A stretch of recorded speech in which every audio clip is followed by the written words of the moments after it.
Hello, welcome everyone. Rectification या चापकलन को हम पढ़ रहे हैं, जिसमें चापकलन का मीनिंग क्या होता है कि किसी भी कर्व के किसी पर्टिकुलर चाप की लंबाई या कर्व की कंप्लीट लेंथ।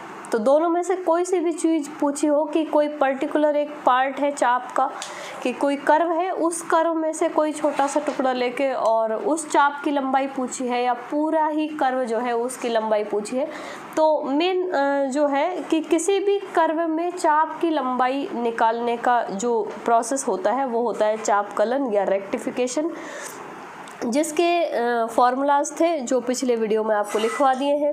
कार्टेशियन फॉर्म के कुछ क्वेश्चंस भी हमने पिछले वीडियो में किए थे, वो आपने देख लिए होंगे। नहीं देखे हैं तो वो आप प्लेलिस्ट में से देख सकते हैं। और आज हम कुछ और इम्पॉर्टेंट क्वेश्चंस करेंगे, जिसमें है कि कर्व है, जैसे एस्ट्रॉयड है, इलिप्स है और ये पैराबोला है, कि एस्ट्रॉयड की संपूर्ण लंबाई की टोटल लेंथ ऑफ एस्ट्रॉयड निकालनी है, या जो इलिप्स है उसका परिमाप या उसकी भी टोटल लेंथ निकालनी है। तो ये क्वेश्चंस हम आज सॉल्व करेंगे। तो इम्पॉर्टेंट क्वेश्चंस हैं, वीडियो को पूरा ज़रूर देखें। वीडियो अच्छी लगे तो लाइक शेयर करें। तो चलिए स्टार्ट करते हैं। ये दो क्वेश्चंस हम पहले कर चुके हैं, आज जो हम स्टार्ट करेंगे वो क्वेश्चन नंबर 3। तो एस्ट्रॉयड की हमको टोटल लेंथ निकालनी है। पहली बात तो एस्ट्रॉयड का ग्राफ, ये अब आपको पता होना चाहिए। नहीं पता है तो कुछ स्टैंडर्ड कर्व्स हैं थोड़े बहुत, जिनके ग्राफ याद भी कर सकते हैं कि किस तरह से कौन से कर्व का ग्राफ बनता है। तो यहाँ पे ये एस्ट्रॉयड है, एस्ट्रॉयड का इक्वेशन जो ग्राफ बनता है वो कुछ इस टाइप से बनता है। ये एक्स और वाई दोनों अक्षों के सापेक्ष ही जो है सममित होता है इसका ग्राफ, कि जैसा एक्स अक्ष के ऊपर बनेगा वैसा ही एक्स अक्ष के नीचे, जैसा वाई अक्ष के ऊपर बनेगा वैसा ही वाई अक्ष के नीचे। इस तरह से ये ग्राफ बनता है कि ये एक्स अक्ष हो गया, कि यहाँ पे ये एक्स अक्ष है, ये वाई है, ये वाई डैश एंड ये एक्स डैश। इस तरह से ये इसका टोटल ग्राफ है और हमको इस एस्ट्रॉयड की कंप्लीट लेंथ ही निकालनी है। तो जैसा कि ये सिमेट्रिक ग्राफ है, तो हम लिख सकते हैं यहाँ पे इसके सॉल्यूशन में कि यहाँ हमें संपूर्ण चाप ABCD की लंबाई ज्ञात करनी है, एस्ट्रॉयड की टोटल लेंथ। तो लेकिन ये वक्र जो है वो दोनों अक्षों के परिसम्मित या सिमेट्रिक है। तो ये सिमेट्रिक है मीन्स इतनी जो यहाँ पे लेंथ है वही लेंथ यहाँ पे है, वही यहाँ पे है और वही यहाँ पे है। तो हम इसको लिख सकते हैं कि ये जो टोटल होल लेंथ है एस्ट्रॉयड की, कि चाप ABCD की कुल लंबाई जो है उसको हम लिख सकते हैं कि 4 गुना चाप AB की लंबाई, मीन्स इसके किसी भी एक पार्ट की लंबाई हम निकाल लेंगे और उसको 4 से मल्टीप्लाई कर देंगे तो टोटल लेंथ हमको मिल जाएगी। तो अब हमको इस चाप के लिए बात करनी है कि सिर्फ हम AB के लिए जो चाप की लंबाई है वो निकालेंगे। तो अब पहले तो हमको लिमिट्स चाहिए होंगी चाप AB के लिए। तो चाप AB के लिए समाकलन या लिमिट्स ऑफ इंटीग्रेशन, समाकलन की सीमाएं x बराबर 0 से x बराबर a है। अब यहाँ पे ये जो पॉइंट्स हैं, इन पॉइंट्स की बात करेंगे कि ये जो कर्व है इसमें पॉइंट्स किस तरह से हैं, कि ये जो है सिमेट्रिक ग्राफ है पूरा, और यहाँ से यहाँ तक ये ओरिजिन पॉइंट हो गया और ये पॉइंट है a, 0। ये 0, a है, 0, a, ये हो गया -a, 0 और ये हो गया 0, -a। इस तरह से ये चारों जो है, ये यहाँ जो लेंथ है और यहाँ जो लेंथ है दोनों बराबर है, इसीलिए इस वाले चाप की लंबाई इसकी और इसकी ये सब आपस में क्या है, बराबर। तो अभी x के लिमिट्स हमको चाहिए, तो x की लिमिट्स यहाँ से कि 0 से लेके और a तक जो लिमिट्स हैं, कि यहाँ से स्टार्ट होगी लिमिट, यहाँ से स्टार्ट होगी, तो यहाँ पे x का मान है वो 0 है और टोटल कहाँ तक, लगभग यहाँ तक। ये हमने समाकलन में भी सीखा था कि किस तरह से लिमिट डिसाइड करते हैं। तो यहाँ से स्टार्ट होगी और यहाँ तक जाएगी, तो यहाँ पे a का जो मान है x का वो a है, इसलिए लिमिट्स होंगी x बराबर 0 से x बराबर a तक। अब जो दूसरी चीज़ चाहिए वो चाहिए dy/dx। अब ये कर्व है, y बराबर x की फॉर्म में भी लिख सकते हैं इसको, fx की, और या फिर x बराबर f(y) की फॉर्म में भी लिख सकते हैं। तो चाहे आप dx/dy निकालें कार्टेशियन के लिए, और चाहे dy/dx निकालें, दोनों से ही ये क्वेश्चन जो है सेम ही तरह से सॉल्व होगा। हम dy/dx निकालेंगे, इसलिए हमने x की लिमिट्स लिखी हैं। तो यहाँ पे हम लिखेंगे कि वक्र का समीकरण, कि जो गिवन कर्व है उसका इक्वेशन है x की पावर 2/3 y की पावर 2/3 इक्वल टू a की पावर 2/3। इसका हम करेंगे अवकलन, पूरा लिख सकते हैं x के सापेक्ष अवकलन करने पर। तो x के सापेक्ष अवकलन करेंगे इसका, तो ये बनेगा 2/3 और x की पावर 2/3 माइनस 1 प्लस 2/3 y की पावर 2/3 माइनस 1 इंटू dy/dx, और a कांस्टेंट है इसलिए इसका हो जाएगा डिफरेंशिएशन 0। 2/3 कॉमन लेके यहाँ से हम हटा सकते हैं, और यहाँ पे जो पावर्स बचेंगी वो बचेंगी x की पावर, इसको सॉल्व करेंगे तो ये आएगी x की पावर -1/3 प्लस y की पावर -1/3 dy/dx बराबर 0। इसी को और आगे हम सॉल्व करेंगे तो dy/dx की वैल्यू हमको मिलेगी कि पहले इसको ट्रांसफ़र करेंगे तो ये आएगा -x की पावर -1/3 अपॉन y की पावर -1/3। इसी को हम लिख सकते हैं dy/dx। ये जो पावर माइनस में है, इस पावर को अगर हम नीचे ले आएँ तो प्लस की हो जाएगी, और y वाली पावर को ऊपर ले जाएँ तो ये प्लस की हो जाएगी। तो इसको चाहो तो इस तरह भी लिख सकते हैं कि y की पावर 1/3 अपॉन x की पावर 1/3। तो अब हम निकालते हैं हमारे रिक्वायर्ड लेंथ ऑफ आर्क कि चाप ABCD की कुल लंबाई 4 से मल्टीप्लाई करेंगे, इंटीग्रेशन की लिमिट्स अप्लाई करेंगे 0 to a, और फॉर्मूला होता है 1 प्लस dy/dx का होल स्क्वायर, तो माइनस y की पावर 1/3 अपॉन x की पावर 1/3 का होल स्क्वायर इंटू dx। और सॉल्व करेंगे इसको तो ये आएगा 4 0 to a, और अंडर रूट के अंदर ये बनेगा 1, ये माइनस प्लस हो जाएगा स्क्वायर की वजह से, और y की पावर 2/3 अपॉन x की पावर 2/3 इंटू dx, जिसको हम लिख सकते हैं 4 into integration of 0 to a। ये x की पावर 2/3 को आप चाहें तो कॉमन लेके बाहर निकाल सकते हैं, या इसी को एक बार सॉल्व कर लेंगे हम। तो x की पावर 2/3 y की पावर 2/3 अपॉन x की पावर 2/3 इंटू dx। ये गिवन कर्व से हम वैल्यू देख सकते हैं इसकी, कि जो हमारा गिवन कर्व था उसमें इसकी वैल्यू a की पावर 2/3 है, तो जो वैल्यू अप्लाई कर देंगे 0 to a की पावर 2/3 रखेंगे इसके अंदर, तो a की पावर 2/3 अपॉन x की power 2/3 into dx। Under root cancel कर सकते हैं, दोनों के ऊपर स्क्वायर लगा हुआ है, तो ये हो जाएगा 4, a को बाहर निकाल लेंगे, a की पावर 1/3 बाहर आ जाएगी, और इंटीग्रेशन 0 to a ये बनेगा 1 अपॉन x की पावर 1/3 इंटू dx। इंटीग्रेशन करते हैं 4 इंटू a की पावर 1/3, ये x की पावर -1/3 बनेगा, जिसका इंटीग्रेशन होगा x की पावर -1/3 प्लस 1 अपॉन -1/3 प्लस 1। इस तरह से होता है n+1, और इस पे जो लिमिट अप्लाई होंगी वो होंगी 0 से a। पावर सॉल्व कर लेते हैं पहले, तो ये मान आएंगे हमारे पास, ये 2/3 और ये भी 2/3, जिसको आप सॉल्व करके बाहर निकाल सकते हैं। 4 इंटू a की पावर 1/3, ये 2/3 यहाँ पे आएगा तो ये अपॉन में 2/3 आ जाएगा, और यहाँ पे बचेगा x की पावर 2/3, और उस पे लिमिट अप्लाई होगी 0 to a। और इसको सॉल्व करेंगे हम तो ये कैंसिल कर सकते हैं 2 टाइम्स, और जो ये 3 है ये मल्टीप्लाई होके ऊपर आ जाएगा, तो ये 3 a की पावर 1/3 इंटू a की पावर 2/3, लोअर लिमिट अप्लाई करेंगे तो वो हो जाएगी 0, और एक 2 और बच गया था हमारे पास इसमें से, इस 2 को हमने नहीं लिखा, तो यहाँ पे ये 2 इंटू 3 6 हो गया, और ये a की पावर 1/3 और 2/3 प्लस होके 3/3 यानी कि a आ जाएगा, तो इसकी टोटल लेंथ आई हमारे पास 6a। तो एस्ट्रॉयड की जो होल लेंथ या एस्ट्रॉयड की संपूर्ण जो लंबाई होती है वो होती है 6a, और इसी का अगर 4th पार्ट पूछा है या सिर्फ एक पार्ट की लंबाई पूछी है तो हम 4 से मल्टीप्लाई नहीं करेंगे।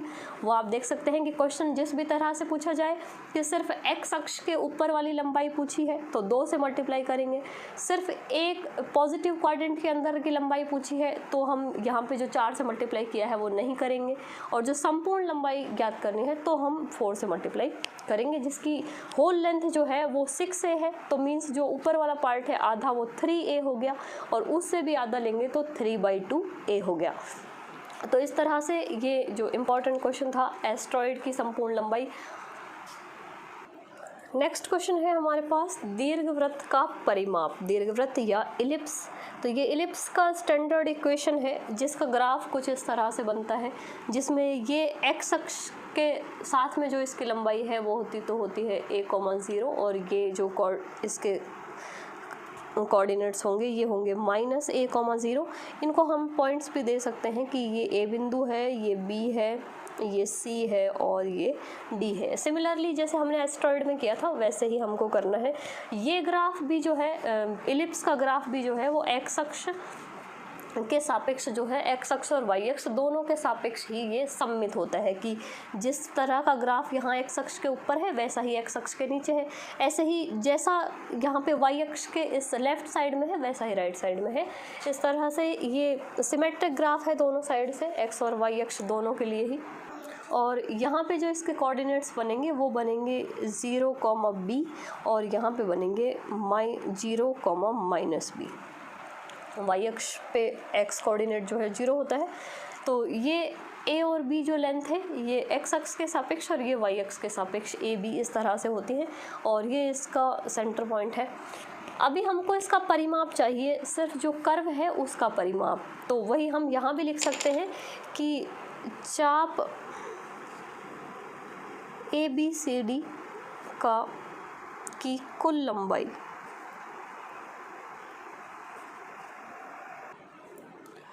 दीर्घवृत्त का परिमाप है।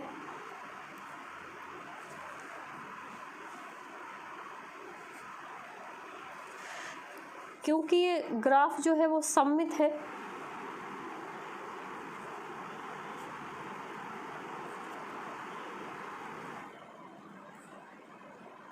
दोनों अक्षों के परिध सममित है, इसलिए हम इसको भी 4 से मल्टीप्लाई करके और लिख सकते हैं कि चाप ABCD की कुल लंबाई बराबर 4 गुणा चाप AB की लंबाई। इस तरह से इसको लिख सकते हैं हम कि जो AB की लंबाई है उसी का अगर 4 गुना करेंगे तो हमको जो टोटल लेंथ है वो मिल जाएगी। इसकी जो चाप की लंबाई है इसको हम निकालने के लिए यहाँ पे इसके जो पैरामीट्रिक इक्वेशंस होते हैं या जो प्राचलिक समीकरण होते हैं उनका यूज़ करेंगे कि दीर्घवृत्त पर अगर कोई बिंदु है, जैसे यहाँ पर कोई बिंदु है XY, जिसका कार्टेशियन में जो निर्देशांक होते हैं वो XY होते हैं, और प्राचलिक समीकरण हम जब भी लिखते हैं दीर्घवृत्त पर तो यहाँ पे किसी भी जो दीर्घवृत्त पर अगर कोई भी बिंदु है तो उसको हम एक तरीका है कि उसको लिख सकते हैं A cos theta, B sin theta. ये प्राचलिक समीकरण होते हैं दीर्घवृत्त के, तो जिनका यूज़ हम करेंगे यहाँ पर इस चाप की लंबाई को निकालने के लिए कि दीर्घवृत्त पर किसी भी बिंदु को हम इस तरह से लिख सकते हैं। तो यहाँ पे जो x और y के जो प्राचलिक समीकरण है वो भी हम लिख सकते हैं कि दीर्घवृत्त या वक्र पर कोई बिंदु P x, y या P A cos थीटा और B sin थीटा होंगे। कि ये हमने इसका प्राचलिक फॉर्म लिख लिया है कि इस तरह से, तो मीन्स हम x को लिख सकते हैं कि x बराबर हम लिख सकते हैं A cos थीटा और y बराबर लिख सकते हैं B साइन थीटा। ये इस इक्वेशन को सॉल्व करने में आसानी रहेगी, जिससे हमने यहाँ पे पैरामीट्रिक इक्वेशन यूज़ की है। तो x और y को अब हमने पैरामीट्रिक में चेंज कर लिया, और ये शुरू में भी आपको बताया था कि जिस भी कर्व का आपको पैरामीट्रिक इक्वेशंस पता हो तो हम पैरामीट्रिक की हेल्प से उसको ज़्यादा जल्दी सॉल्व कर सकते हैं। तो यहाँ पे अब हमारे पास जो, जैसे हमने वो पट्टिका कार्टीजियन में जिस तरह से इस तरह बनती है उसको अब हमने पोलर में चेंज कर दिया है यहाँ पे कोऑर्डिनेट्स को, तो अब वो बनेगी इस तरह से, और उसका फॉर्म जो होता है वो अब इस तरह चलता है कि ये यहाँ से कितना जा सकती है। तो इस ए बी चाप के लिए ये मिनिमम यहाँ से स्टार्ट होगी, यानी थीटा बराबर 0 से। तो थीटा की लिमिट्स या थीटा की सीमाएं किस तरह भी लिख सकते हैं कि थीटा की लिमिट्स होंगी 0 से स्टार्ट होगी और ये बी बिंदु तक जाते जाते 0 से π/2 ये वर्टिकल लाइन है। तो यहाँ से मिनिमम 0 से स्टार्ट होकर और π/2 तक जा सकती है, बाकी हमने 4 से मल्टीप्लाई किया ही हुआ है। और अब हम यहाँ पे पैरामेट्रिक फॉर्म जब भी लिखते हैं तो दोनों थीटा के फंक्शन बन गए। तो एक हमको निकालना है dx/d और एक निकालना है dy/d। वैल्यूज़ लिखेंगे तो dx/d तो होगा, डिफरेंशिएशन होता है इसका माइनस साइन थीटा, तो ये हो जाएगा -a साइन थीटा और ये हो जाएगा b cos थीटा, साइन का cos होता है। और ये वैल्यूज़ हम लिख देंगे चाप ए बी की लंबाई, बाद में 4 से मल्टीप्लाई कर लेंगे सबको। तो चाप ए बी की लंबाई थीटा की लिमिट्स बनेंगी यहाँ पे 0 से लेके π/2, तो 0 से π/2 अंडर रूट, फार्मूला होता है dx/d या जो भी पैरामीटर है वही लेंगे, और dy/d का होल स्क्वायर इंटू d। और यहाँ पे वैल्यूज़ 0 से π/2 अंडर रूट, ये हो गया a square sine square theta plus b square cos square theta into d। एक दीर्घवृत्त के लिए एक रिज़ल्ट होता है, वो रिज़ल्ट हम यहाँ यूज़ करेंगे कि b स्क्वायर, दीर्घवृत्त में जो एक मान होता है कि b स्क्वायर बराबर होता है a square 1 minus e square. तो ये सारी चीज़ें क्या हैं, ये दीर्घवृत्त में आप पढ़ सकते हैं कि एसेंट्रिसिटी बोलते हैं इस e को।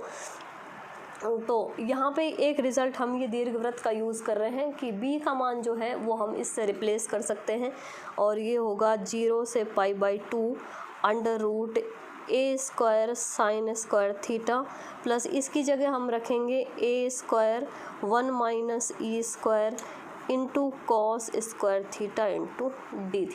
तो यहाँ से एक वैल्यू जो है वो रिप्लेस हो जाएगी हमारी, ये हमको बेनिफिट होगा कि 0 से π/2 अंडर रूट, देखो a square sine square theta, ये a square cos square theta बनेगा, तो जो ऐड होके a square sine square plus cos square 1 हो जाता है, और यहाँ पे बचेगा plus a square e square cos square theta, minus आएगा सर, माइनस और into d theta. a square को भी हम कॉमन लेके बाहर निकाल सकते हैं, तो जो ओवरऑल वैल्यू बचेगी वो a बाहर आ जाएगा, 0 से π/2 लिमिट अंडर रूट, या इसके ऊपर हम 1/2 पावर भी लगा सकते थे, 1 minus e square cos square theta into d theta. अब क्योंकि यहाँ पे कोई रिज़ल्ट जो है वो अप्लाई होता हुआ दिख नहीं रहा है, तो हम डायरेक्ट यहाँ पे इसका बाइनोमियल थ्योरम से इसका एक्सपेंशन कर देंगे, प्रसार कर देंगे इसका। तो 0 से π/2 लिमिट, ये 1 minus e square cos square theta की पावर 1/2 है, तो ये बनेगा हमारे पास कि 1 माइनस 1/2 ई स्क्वायर कॉस स्क्वायर थीटा और प्लस, तो ये बाइनोमियल के प्रसार का फॉर्मूला है जिससे हम इसका प्रसार कर रहे हैं। वो आप देख सकते हैं कि n का मान जो है वो यहाँ पे 1/2 है, और जो x है x की जगह है ई स्क्वायर कॉस स्क्वायर थीटा। तो ये वैल्यूज़ जो है वो हम अप्लाई करते जा रहे हैं। तो ये फर्स्ट टर्म होगी, सेकंड टर्म में 1/2 और 1/2 माइनस 1/2 इस तरह से आएगा, 1/2 फिर 1/2 माइनस 1 यानी माइनस 1/2 और उसके अपॉन में है 2, तो ये 2 इंटू 2 इंटू 2 1/8 हो जाएगा। और यहाँ पे जो साइन है वो आएगा प्लस का, तो ये बनेगा 1/8 और x के ऊपर स्क्वायर है, तो यानी कि ये जो वैल्यू यहाँ पे लिखी हुई है उसका स्क्वायर हो जाएगा, तो मीन्स e की पावर 4 cos की पावर 4 थीटा। अगला हम लेंगे तो ये n इंटू n माइनस 1, ये इसी के साथ ये और आ जाएगा 1/2 माइनस 2, यानी कि यहाँ पे आएगा 3 फैक्टोरियल यानी कि 6, और एक टर्म ये और बनेगी 1/2 माइनस 2 यानी यहाँ पे बनेगा हमारे पास -3/2। तो इन सब को सॉल्व करेंगे तो यहाँ पे जो वैल्यू आएगी वो आएगी -1/16।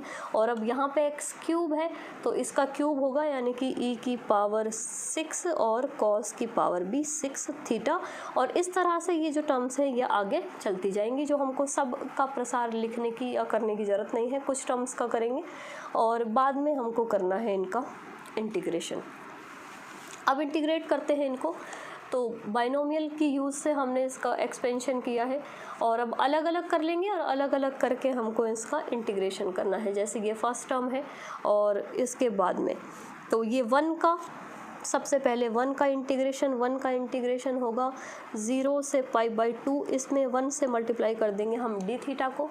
फिर ये अगली टर्म है जिसमें e²/2 तो है कांस्टेंट और लिमिट अप्लाई होगी 0 से π/2 cos स्क्वायर थीटा पर, तो cos square theta into d theta. अगला जो है वो है e⁻4/8 और फिर लिमिट अप्लाई होगी 0 से π/2 और cos की power 4 theta into d theta. Next ये 1/16 यानी e⁻6/16 लिमिट 0 से π/2 cos की power 6 theta into d theta. और ये ऐसे ही चलता जाएगा आगे प्रसार जो है इसका। सॉल्व करेंगे प्रसार को तो यहाँ पे ये आएगा a और इसका इंटीग्रेशन जो है वो थीटा ही होता है और थीटा पे हम लिमिट अप्लाई करेंगे तो वो हो जाएगा π/2। ये -e²/2, ये cos स्क्वायर थीटा को हम सॉल्व करेंगे गामा फंक्शन की हेल्प से। तो क्योंकि अब यहाँ पे इतना लंबा चौड़ा सॉल्यूशन नहीं लिखेंगे उसका, कि गामा फंक्शन की हेल्प से हम इसको सॉल्व कर सकते हैं। गामा फंक्शन से कैसे सॉल्व करते थे कि यहाँ पे π/2 है, cos की पावर 2 है तो मीन्स 2 + 1 3/2, साइन है नहीं मतलब 0 है तो 1/2 और अपॉन में 2 इंटू यहाँ पे ये 2 + 0 + 4 तो ये हो गया 4/2 यानी कि 2। फॉर्मूला है, चाहे तो आप लिख सकते हैं या याद होना चाहिए क्योंकि गामा फंक्शंस पढ़ चुके हैं आप। 0 से π/2 साइन की पावर mx cos की पावर nx dx। इस टाइप का जब भी रिजल्ट होता है कि लिमिट 0 से π/2 है, साइन और cos पे कोई भी पावर लगी है तो उसका जो मान होता है वो होता है गामा m + 1/2 गामा n + 1/2 और upon 2 into gamma m + n + 2/2। तो ये फॉर्मूला अप्लाई किया है। तो यहाँ से हम इसको सॉल्व करेंगे, ये तो 1 बन जाएगा, ये 3/2 को लिख सकते हैं 1/2 गामा 1/2 √π होता है जो √π मल्टीप्लाई होकर पाई हो जाएगा और ये 2 यानी कि 1/4π। तो यहाँ पे हम मान रखेंगे तो ये मान बनेगा हमारे पास e²/2 के अलावा 1/2 और π/2। ऐसे ही अगले वाले में और नेक्स्ट टर्म में ये e⁻4/8 और ये बनेगा फिर 3/4 1/2 π/2। ऐसे ही अगले में बनेगा e⁻6/12। अब ये गामा फंक्शन सॉल्व करना है तो वो आप खुद कर सकते हैं और जो रिज़ल्ट हैं वो आप देख सकते हैं कि इस तरह से जो रिज़ल्ट हैं वो आएंगे। क्योंकि अब हम गामा फंक्शन को सॉल्व करेंगे तो काफ़ी टाइम लग जाएगा। इसमें वही फार्मूला है जिससे गामा फंक्शन सॉल्व करना है, आप कर सकते हैं क्योंकि जो गामा फंक्शन का जो कंसेप्ट है वो आपके और अच्छे से क्लियर हो जाएगा खुद करने से। तो 1 - e²/4 बचेगा प्लस 3e⁴/64 बचेगा और -15 e⁻6 इन सब को हम मल्टीप्लाई करेंगे तो ये आएगा 7 6 8 एंड सो ऑन। तो कंप्लीट जो है एक पर्टिकुलर एक नंबर नहीं आया है। तो ये चाप की लंबाई है जो दीर्घवृत्त के चाप की लंबाई होती है। अब याद रख सकते हैं इसको, कितनी अच्छी नंबर है ये। और टोटल लिख सकते हैं कि दीर्घवृत्त की कुल लंबाई या परिमाप, तो 4 से और मल्टीप्लाई कर देंगे इसको, तो 4 से मल्टीप्लाई करेंगे हम 4s हो जाएगा क्योंकि s की वैल्यू तो ये ही थी और ये हो जाएगा 4 से मल्टीप्लाई करेंगे तो ये बनेगा हमारे पास 2a π 2 कैंसिल हो जाएगा यहाँ से और यहाँ पे जो लास्ट में नंबर आएगा वो जो ब्रैकेट के अंदर है वो वापस से हम रिपीट कर देंगे। 2 या 3 टर्म्स काफ़ी हैं क्योंकि पर्टिकुलर एक नंबर नहीं मिल रहा है। तो ये हमारा आंसर हो गया, ये दीर्घवृत्त की संपूर्ण लंबाई। नेक्स्ट ये हमारा लास्ट क्वेश्चन, परवलय y² बराबर 4x के चाप की लंबाई ज्ञात कीजिए जो रेखा 3y बराबर 8x परवलय पर काटती है। तो अब इसके लिए ये 2 डायमेंशनल ज्योमेट्री का थोड़ा कंसेप्ट हमने यूज़ किया है। ये स्टैंडर्ड इक्वेशन है परवलय का y² बराबर 4x, जिसका ग्राफ अभी पहले भी बनाया था हमने कि y² बराबर 4x का ग्राफ इस तरह से बनता है और ये एक स्ट्रेट लाइन है जो सेंटर पॉइंट से होकर गुजरती है 3y बराबर 8x, जो इस तरह से हमने बनाई है। और यहाँ पे दिया हुआ है कि जहाँ तक ये रेखा काटेगी वहाँ तक हमको इस चाप की लंबाई चाहिए, क्योंकि इसके आगे ये रेखा इस तरह से आगे जाएगी तो बाद में तो ये इस कर्व को कहीं भी काटेगी नहीं। तो इस रेखा ने कर्व को जहाँ से जहाँ तक काटा वो है इस O बिंदु से लेके A बिंदु तक। जो अभिष्ट चाप होगा हमारा, रिक्वायर्ड जो लेंथ है चाप की, वो हमको चाहिए O से लेके A तक। तो ये हमारा कर्व है परवलय y² बराबर 4x पैराबोला और ये स्ट्रेट लाइन है 3y बराबर 8x। ये यहाँ पे इंटरसेक्ट करते हैं। इंटरसेक्ट के लिए हमने यहाँ पे इन दोनों को सॉल्व कर लिया है कि परवलय रेखा जो है वो एक दूसरे को काटते हैं, तो प्रतिच्छेदन बिंदु क्या बनेगा इनका। तो हम यहाँ से जो है x का मान हमने परवलय के अंदर रख दिया और यहाँ से y का मान आया हमारे पास 3a/2, क्योंकि हमको लिमिट्स चाहिए, चाहे हम x के लिए सॉल्व करें क्वेश्चन को चाहे y के लिए, कि हम y बराबर फंक्शन ऑफ x मान के सॉल्व करेंगे तो हमको x की लिमिट्स चाहिए होंगी, और अगर y के लिए सॉल्व करेंगे तो y की लिमिट्स चाहिए होंगी। तो अभी यहाँ पे हम देखते हैं कि y का मान आ गया, और जब y का मान वापस से हम इसके अंदर रखेंगे या कोई सी भी एक समीकरण के अंदर रखेंगे तो x का मान आएगा 3a/16, 9a/16।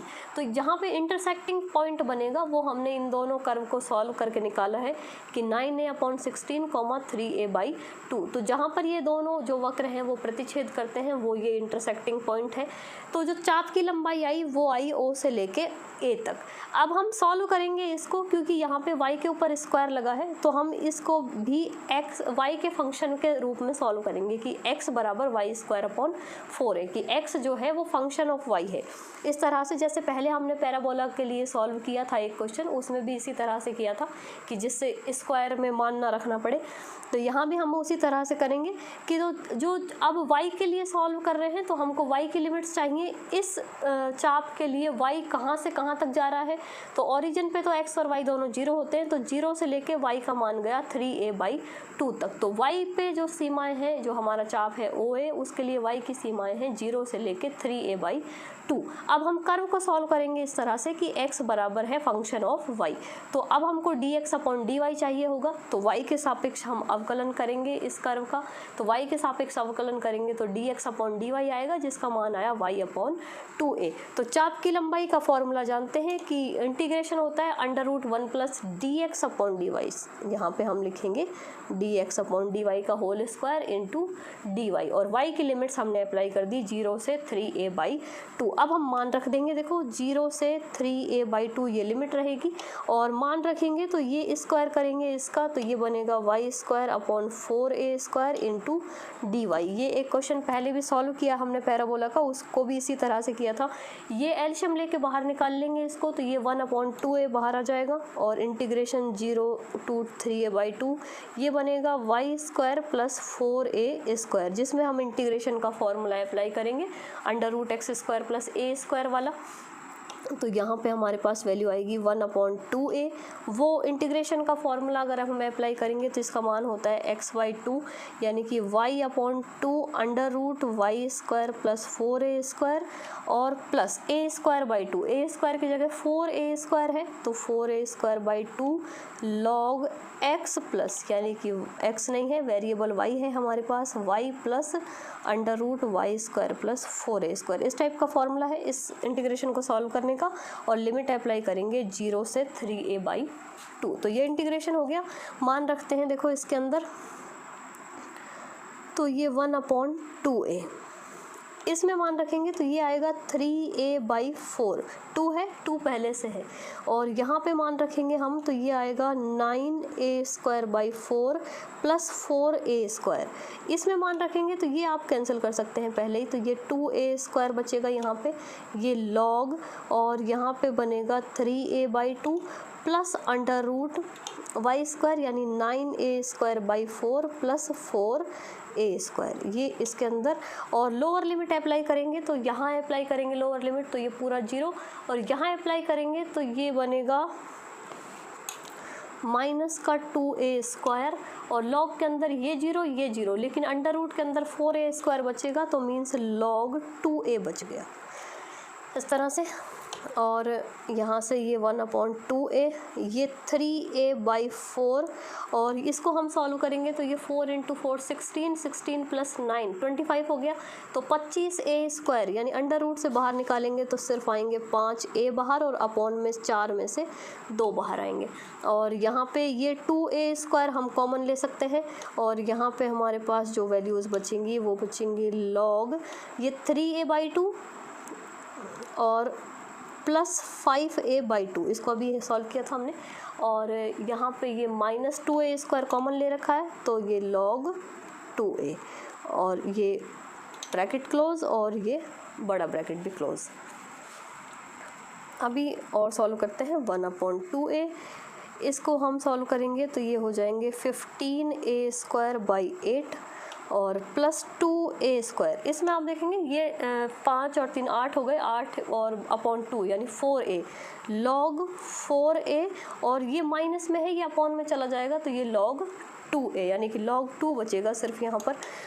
और इसको हम सॉल्व करेंगे तो ये आया 1/2a 15a square by 8 plus 2a square log 2, और बेस रहेगा इसका e। लास्ट ये 1/2a हम अंदर मल्टीप्लाई कर सकते हैं तो ये a से a कैंसिल होगा, बचेगा 15a/16, और यहाँ पे ये 2a से 2a बचेगा, सिर्फ a स्क्वायर में से 2 से 2 कैंसिल हो जाएगा तो ये बचेगा a log e/2, और a कॉमन लेके हम और एक बार इसको लिख सकते हैं तो ये बचेगा 15/16 प्लस log 2/e, तो ये इसका आंसर है। ठीक है, तो ये कार्टेशियन फॉर्म के कुछ इंपॉर्टेंट क्वेश्चंस थे जिसमें हमको लिमिट्स नहीं दी हुई थी, और जिनका जो इम्पॉर्टेंट क्वेश्चन थे पांचों के पांचों ही, जिनका सॉल्यूशन अब कंप्लीट हो चुका है। इसके बाद में नेक्स्ट हम पोलर कोऑर्डिनेट्स के जो क्वेश्चंस हैं और पैरामीट्रिक के जो क्वेश्चंस हैं उनको सॉल्व करेंगे। वीडियो कैसी लगी, वीडियो को कमेंट जरूर शेयर करें, और मिलते हैं नेक्स्ट वीडियो में।